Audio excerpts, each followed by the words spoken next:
देशनोक नगर पालिका के लिए 11 करोड़ के पेयजल के आपूर्ति के लिए हमें प्रावधान करे गए हैं। अगर आईजीएनपी अगर मात्र 4 महीने भी बंद रह जाए तो आधे से ज़्यादा राजस्थान के लिए पीने का पूरा पानी नहीं पहुंच पाएगा।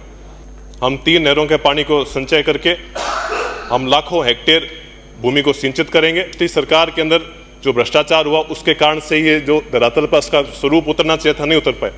कोलायत विधानसभा क्षेत्र पूरे राजस्थान की तीसरी सबसे बड़े विधानसभा क्षेत्र है। लगातार दूसरी बार इस प्रकार का ऐतिहासिक बजट देने के लिए मैं हमारे मुख्यमंत्री जी भजनलाल जी शर्मा और उप मुख्यमंत्री जी दिया कुमारी महोदया का मैं बहुत बहुत धन्यवाद अपने कोलायत की जनता की तरफ से, बीकानेर की तरफ से करना चाहूँगा।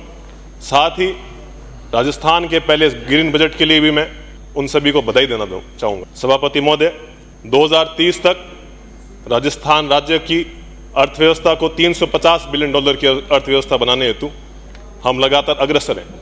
विगत वर्ष के अंदर हमें 2 कामयाबी मिली, जैसे कि rising Rajasthan global investment summit में हमने 35 लाख करोड़ के निवेश के MOU करे, जिससे राजस्थान राज्य को एक नई दिशा मिलेगी और इस राजस्थान की दशा बदलेगी।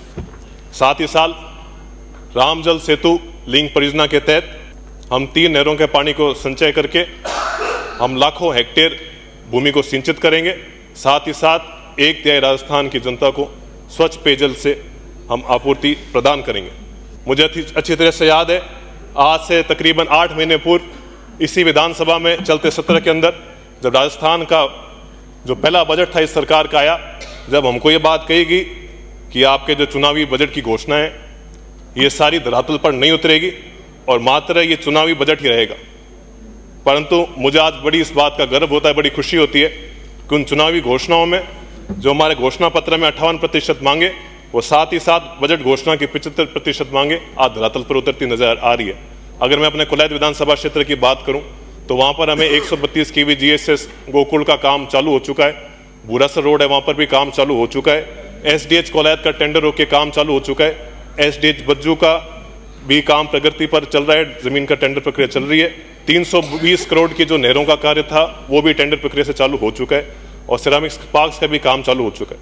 अध्यक्ष महोदय, जिस प्रकार से इस बजट के अंदर जो हमारे जल आपूर्ति के लिए जो विशेष बात, जैसे JJM की हमारी स्कीम है, जो JJM की स्कीम थी पिछली सरकार के अंदर जो भ्रष्टाचार हुआ उसके कारण से ये जो धरातल पर उसका स्वरूप उतरना चाहिए था, नहीं उतर पाए। इस जनहित को देखते हुए इस मुद्दे को हमारे प्रधानमंत्री जी ने संवेदनशीलता दिखाई। इस जो JJM स्कीम की जो तारीख है समय वृद्धि करते हुए 2028 तक बढ़ाई जा चुकी है। इसके लिए भी मैं उनका धन्यवाद और आभार प्रकट करता हूँ।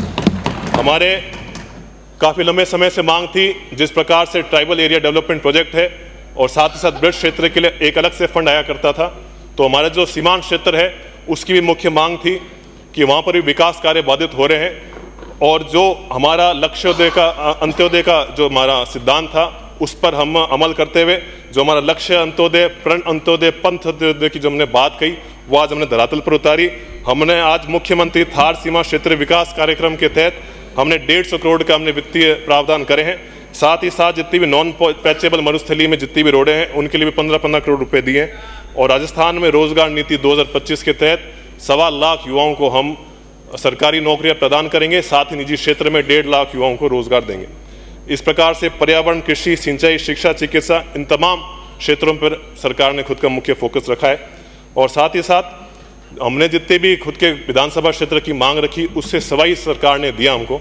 तो हमारे एक क्षेत्र के अंदर मुख्य तौर पर बात थी कि जो हमारे क्षेत्र में जो आज से 30-40 वर्ष पूर्व जितने भी वाटर कोर्स, जिसको हम आम भाषा में खाड़े कहते हैं, वो बने थे, उनके समय पर रख रखाव मेंटेनेंस नहीं होने के कारण से उनमें हमको काफ़ी वाटर लॉसेस का सामना करना पड़ता था और सरकार को, विभाग को जो भी उनका इरिगेशन का रेगुलेशन है उसको धरातल पर लागू करने में बहुत समस्या आती थी।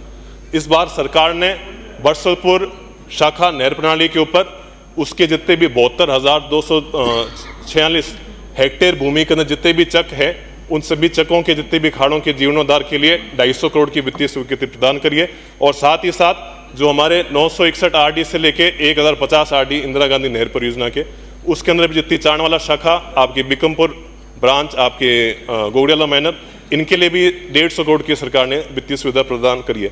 साथ ही साथ अगर मैं कोलायत वितरिका की बात करूं उसके लिए 35 करोड़, खिदत वितरिका के लिए 25 करोड़, इंदिरा गांधी नहर परियोजना के जितने भी पंपिंग स्टेशन है उन पे पंप हाउस पर हर जितने भी लिफ्ट प्रोजेक्ट्स हैं उस पर 15 करोड़ के जो सोलर पार्क स्थापित करने के लिए सरकार ने वित्तीय सुविधा दी है। साथ ही साथ इंदिरा गांधी नहर परियोजना की सेकंड फेज के अंदर जो 620 आरडी से लेके 1458 आरडी तक जितने भी मुख्य नहर के पास पटड़े उनको भी सुदृढ़ीकरण के लिए 75 करोड़ का रुपए दिए। कोलायत के कस्बे के लिए, आसपास के गांव के लिए 11 करोड़ रुपए, और जो मगरा क्षेत्र है हमारा हदनाथ तहसील, कोलायत तहसील के लिए, उनके लिए भी सरकार ने 58 करोड़ के हमको सहायता प्रदान करी है। साथ ही साथ देशनोक नगर पालिका के लिए 11 करोड़ के पेयजल के आपूर्ति के लिए हमें प्रावधान करे गए हैं। हमें 220 kV GSS पलाना में भी दिया गया है, जिससे जितने भी वहाँ पे नलकूप संचालित हैं उनमें भी हमको काफ़ी सुविधा मिलेगी। और साथ ही साथ देशनोक के लिए 9 करोड़, NH 911 से NH 911 तक जो हमारे MDR 365 है वहाँ के लिए भी 62 करोड़ का हमारा फंड दिया। हमें कोलायत को पहली बार खेल स्टेडियम हमको मिल रहा है कोलायत कस्बे के लिए। इस प्रकार से लिस्ट तो बहुत लंबी है। स्वरूप में हमें PSC मिली है। तो मुख्यमंत्री सभापति महोदय, ज़्यादा कुछ डिमांड करना तो मेरा उचित है नहीं, परंतु तो भी जो जनता की मुख्य मांगे आप तक मैं पहुंचाना चाहूँगा, सरकार तक हम पहुँचाए। जो हमारे इंदिरा गांधी नहर परियोजना के 910 आरडी से लेके जो 820 आरडी यहाँ पे सेम का पानी होने से काफ़ी ट्यूबवेल यहाँ पर संचालित हो रहे हैं। तो इन हज़ारों ट्यूबवेल के लिए साथ साथ यहाँ पर हमारे बांगड़ से लिफ्ट है, और साथ ही साथ हमारे जितने भी जिप्सम फैक्ट्रीज वहाँ पे स्थापित है, तो वहाँ पे वोल्टेज की काफ़ी दिक्कत रहती है, सिस्टम सारा ओवरलोड चल रहा है। तो उस समस्या से निजात पाने के लिए हमको वहाँ पे RD 838 पर 132 kV का GSS चाहिए। और हमारे धार्मिक पर्यटन के लिए हिसाब से हमारे कोलायत में काफ़ी संभावना है। हमारे पास देशनोक करणी माता जी का मंदिर है, चारणवाले हमारा नखद बनासा का मंदिर है, कालीनडी धाम कोलासन में है। तो हमारे एक धार्मिक सर्किट बनाने की हमारी काफ़ी लंबे समय से इच्छा है। तो मैं सरकार से भी अनुरोध करूँगा कि हमें 1000 RD इंदिरा गांधी नहर परियोजना से कालीनडी धाम होते हुए हमारे जो करणी सिंह लिफ्ट है वहाँ तक हमको 25 करोड़ के हमको रोड सुनिश्चित करावें। साथ ही साथ गिरासर और देशनोक में उप तहसील भी देवें। सभापति महोदय, कोलायत विधानसभा क्षेत्र पूरे राजस्थान की 30वीं सबसे बड़े विधानसभा क्षेत्र है। तो यहाँ पर हमें PWD का एक एक्शन ऑफिस की तत्काल से आवश्यकता है, और हमें सुदूर ढाणी हमारे गांव में जैसे गोड़ू बज्जू, वहाँ पर भी हमें मिल्क प्रोसेसिंग की आवश्यकता है। सभापति महोदय, अब मुख्य तौर पर मैं आपका ध्यान एक तरफ आकर्षित करना चाहूँगा कि जिस प्रकार से हम अगर सिंचाई सुविधा उपलब्ध कराने में अपना जितने भी प्रयास डाल सकें, उससे ही सही मायनों में पूरे राजस्थान का विकास हो पाएगा। उदाहरण के तौर पर IJNP जब धरातल पर उतरी थी, जब तक उसकी लागत थी 8000 करोड़ रुपए, परंतु पहली बार ऐसे हमको देखने को मिल रहा है इस 8000 करोड़ के इन्वेस्टमेंट पर हमको 16000 करोड़ के रेवेन्यू हर साल ये IJNP हमको प्रदान करती है।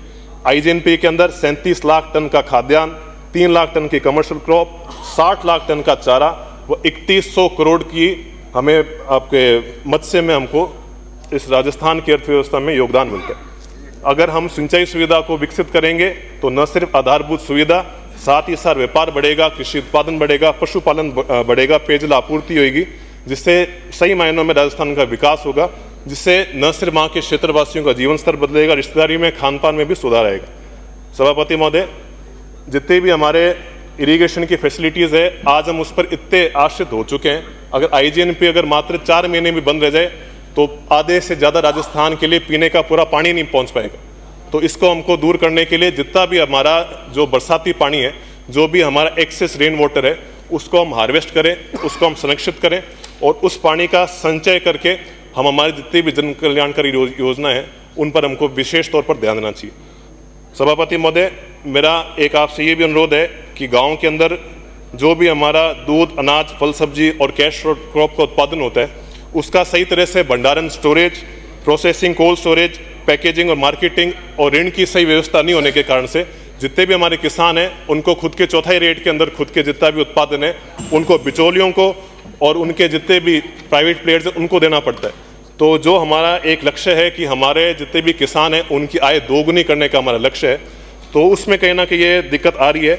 तो जब हमको किसानों को करोड़पति बनाने की बात करते हैं तो अपन को सबसे पहले शुरुआती तौर पर कोई भी अपन पूरे राजस्थान में जिला तय करें, उसमें उसके नज़दीक 20 किलोमीटर की पेरीफेरी में एक भी गांव चिन्हित कर ले। उस गांव के अंदर अपन ये बात रखें कि सरकार वहाँ पे चाहे ऋण की हो, चाहे अपने प्रोसेसिंग यूनिट की हो, चाहे पैकेजिंग हो, चाहे मार्केटिंग हो, सरकार उस ब्लॉक को एक आदर्श ब्लॉक के तौर पर विकसित करे और वहाँ पे जो भी उत्पादन गांव वाले वहाँ पर कर रहे हैं उस उत्पादन को एक सरकार के कोऑपरेटिव सिस्टम के तहत एक सुदृढ़ सिस्टम गांव वालों को सरकार ही मुहैया करावे। और मैं निश्चित रूप से कहना चाहूँगा, अगर सरकार ने इस ओर ध्यान दिया तो आगे आने समय के अंदर राजस्थान पहला राज्य होगा जो इन किसानों की आय को दोगुनी करके दिखाएगा। और साथ ही साथ जो करोड़ों का फंड, साथ ही साथ जो हमको सरकार ने करोड़ों का फंड दिया है, तो निश्चित रूप से मुख्य बात यह है जो भी हम फंड हमको अलोकेट होता है वो धरातल पर उतरना जरूरी है।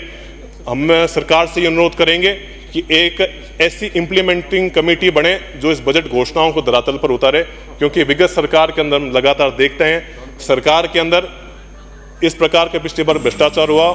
उन कर्मचारियों ने एक तरफ तो जहां रोड आगे चल रही थी पीछे पीछे से रोड उखड़ रही थी, वैसी परिस्थिति आपने मुझे बोलने का मौका दिया, इसलिए मैं आपका बहुत बहुत धन्यवाद, बहुत बहुत आभार प्रकट करता हूँ।